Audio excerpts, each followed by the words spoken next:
Hey guys, so I am doing a Q&A. I've always loved when other YouTubers do Q&A, and so I thought I would have you guys ask me some questions and I'm going to answer them here. Right. So, let's find these questions. First question. How do you manage being a mom and working at the same time from home? So I actually have a video on that I just did called Day in the Life, and you can see my whole day from the time I wake up until pretty much evening, until my day ends. And you can see everything that I do and how I manage and how I juggle watching Braylon and trying to work. It's really hard some days and it is not easy. But if you want to get a good idea on how my day goes, take a look at that video. Honestly, it varies. Some days she's great and I can work straight through, and then other days she's so fussy and it's so hard. So honestly, a lot of patience and a lot of coffee. All right, do you have a schedule? Also, if you check out that video right in the beginning, I do show like a little bit of a rough schedule of what Braylon kind of follows, how I manage watching her naps, and my work schedule. So if you check that out, it's in there. She's a baby, so obviously it varies. Not every day is like that, but it's a rough schedule of kind of how our day looks with her naps and working and my free time and all of that. What type of work do you do? So I sell insurance. I was actually working from home before all this COVID stuff happened. So it's pretty flexible with being able to come back and forth. So I can work for an hour, leave, take an hour off, work for another hour, come back. So it's very flexible. But the downside is that I am on the phone with clients like 90% of the time, and so it's pretty hard if Braylon is fussy or screaming or crying or just wants to be held. It's been pretty good so far, but it does have its challenges. But I do feel like I'm pretty lucky that I'm able to work from home and be with my daughter pretty much every day. Okay. Was starting YouTube hard? I started a channel with my son and I really want to grow. Any advice? Starting my YouTube.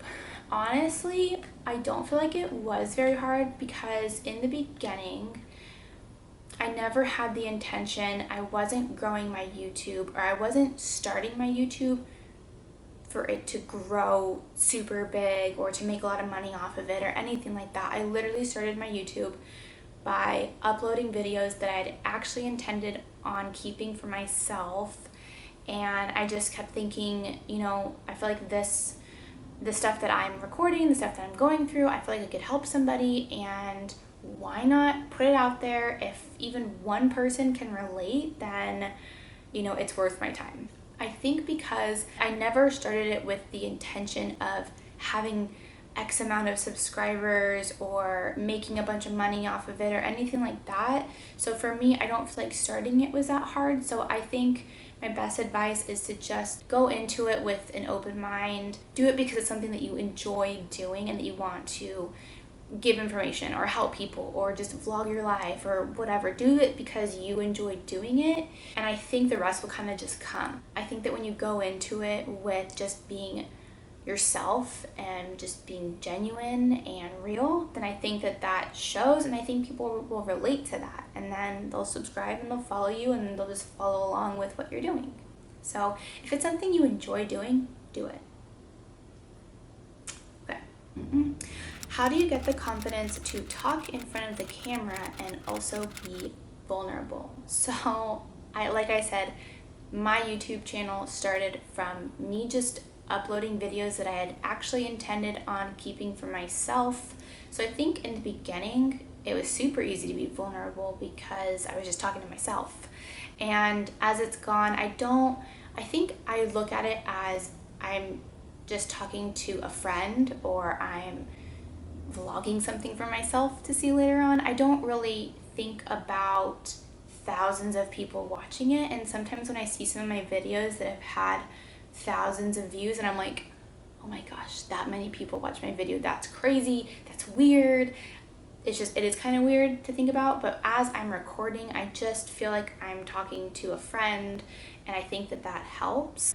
And then as far as being vulnerable, I just think that the more real you can be and the more genuine, I think that that helps people relate to you, because what you're vlogging about and what you're going through, you're probably not the only person.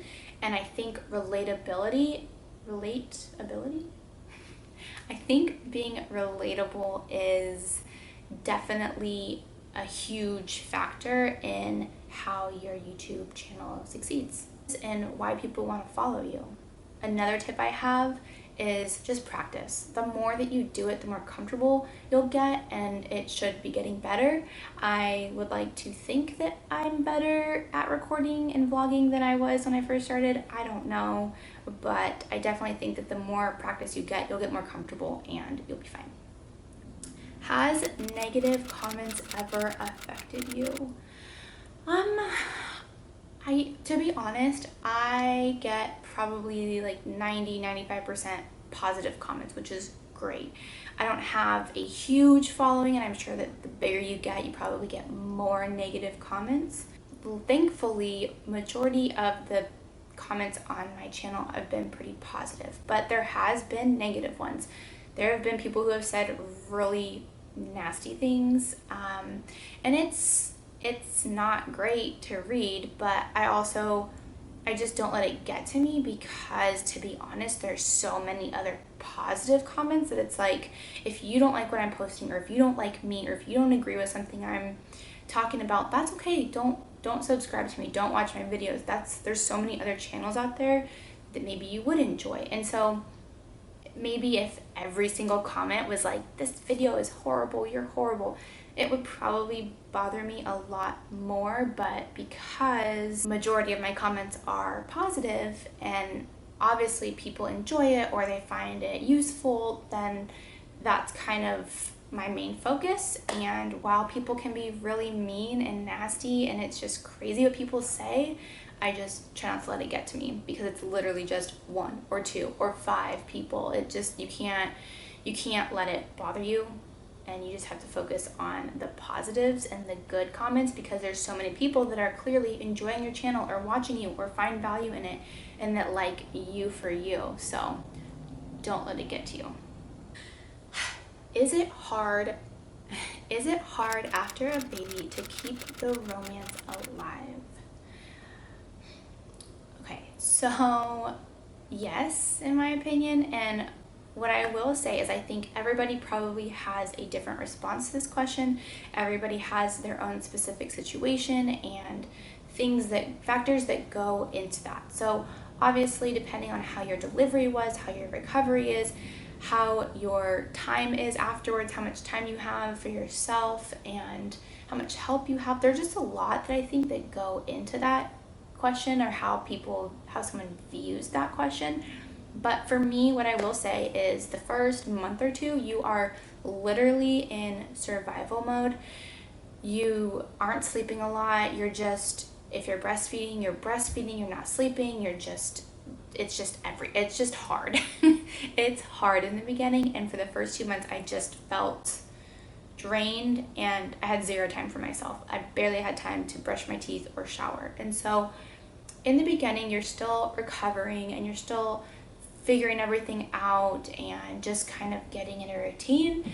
And then after that, I think the biggest thing is just finding time for yourself, let alone even thinking about that. But I do think it's important. I think that it is so important to have time with you and your husband, or you and your spouse, and being able to have date nights and time, just the two of you. And I think the biggest thing is finding time and energy because 95% of your day is devoted to your baby, and then you might get a little sliver to yourself, and then your husband, you got to make time for him too. It is a work in progress. What I would tell new moms is, make time for yourself, and also make time for your husband or your spouse or your partner, because it is so important.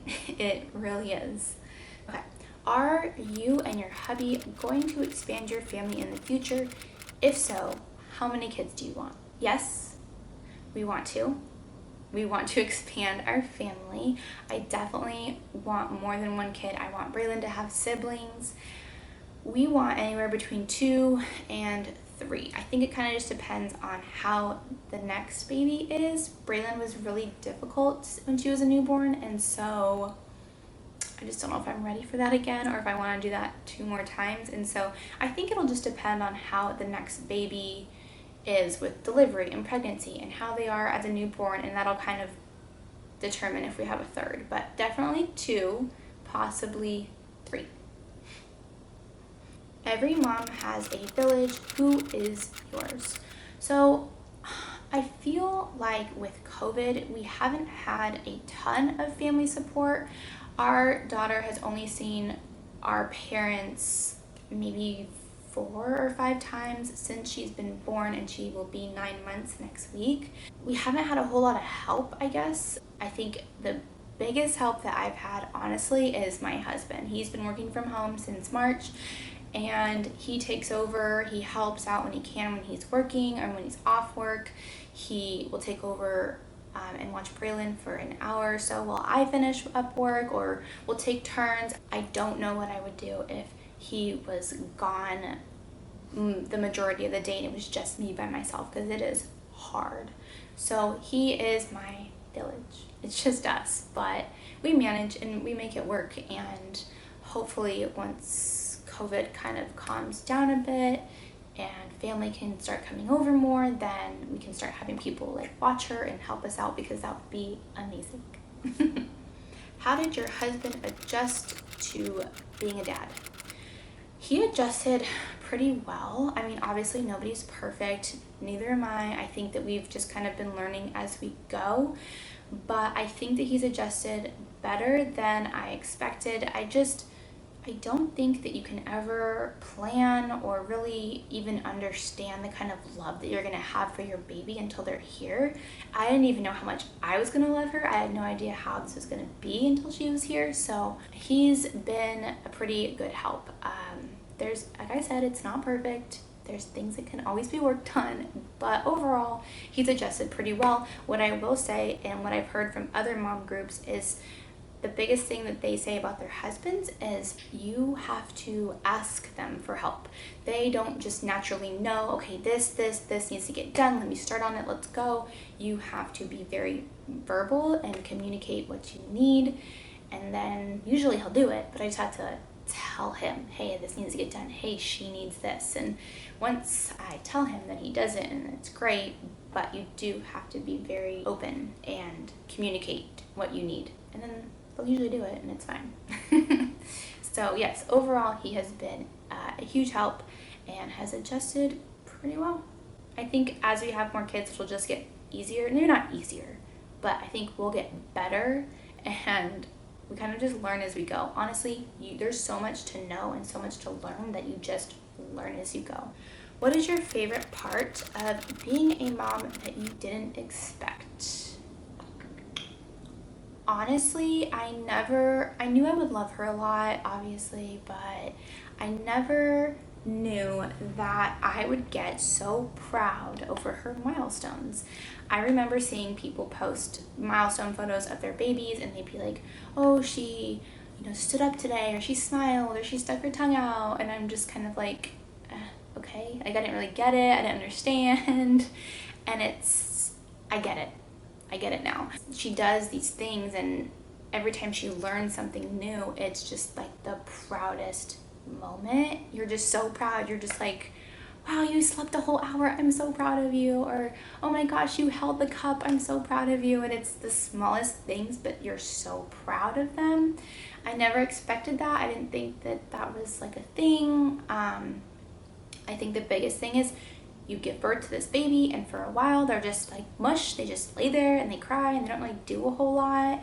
They can't really move their arms. They can't do things. And as you watch them learn how to smile, and they learn how to recognize you, and they learn how to grab a toy and sit up and all these things, you're just watching them do this and learn this for the first time, and it's so cool. Never knew that was a thing. I did not expect that, but it is really cool to watch. I think the first year is just the best because they just learn so much, and you're just watching every single week they're like learning something new. What's the hardest part about being a new mom? The hardest part is finding time for yourself. Being a mom, being a parent is a very selfless job. Most of my time is dedicated to Braylon, making sure she's okay, make sure she's fed, make sure she's entertained, everything.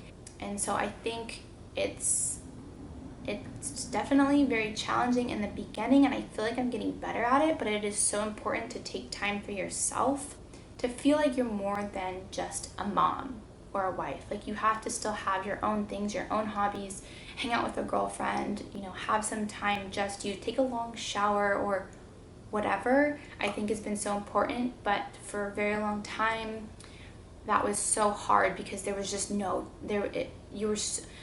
there was no time, but also I was just so drained that all I wanted to do was just sleep and lay down when I had a break. So I definitely think the hardest part has just been how selfless it is and how little time you get for yourself. And like I said, I feel like I'm getting better at it now. It's hard, and I feel like a lot of people say like mom guilt, and you feel bad even just taking an hour for yourself, but it's so important. And as hard as it is sometimes to leave her and go hang out with my friend, it's so good. So I recommend doing that, making sure that you have time for yourself, even just to take a shower. Take time for yourself. What's the most rewarding part of being a new mom?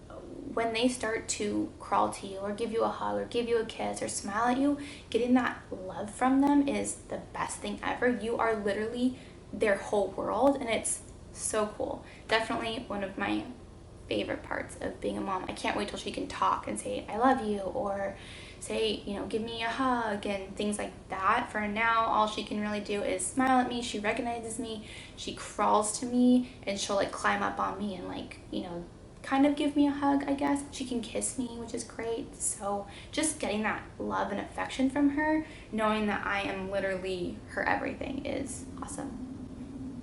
The last question. What's the number one thing you would do differently for the next pregnancy or baby? As far as pregnancy goes, I would relax a little bit. I know we can get pregnant, so I don't have to worry about any of that anymore, but I wouldn't be as like stressed out about trying for a baby. I feel like I would just be a little bit more relaxed about the whole thing, and when it happens, it happens. So that would probably be the thing that I do differently with the next pregnancy, or at least trying for a baby. With the second baby, what I really would love and I plan to do is not work. I don't want to work when baby number 2 comes. Number 1, because I can't imagine having 2 kids and trying to work. That sounds really hard. And also, I've just realized how fast it really goes. The first year goes by so fast that I don't want to miss any of that. And granted, I am home. It's still hard juggling both. And so for the second baby, I would love to do things differently and take a year off, take 2 years off, and just focus on being there for Braylon and baby number 2. That ends my Q&A. I hope that you guys have enjoyed this video and found some useful information. Thank you so much for the people who left comments and asked me questions. I love doing these. I love watching people that do these, and so hopefully you guys enjoy my video, and I will see you guys next time. Bye.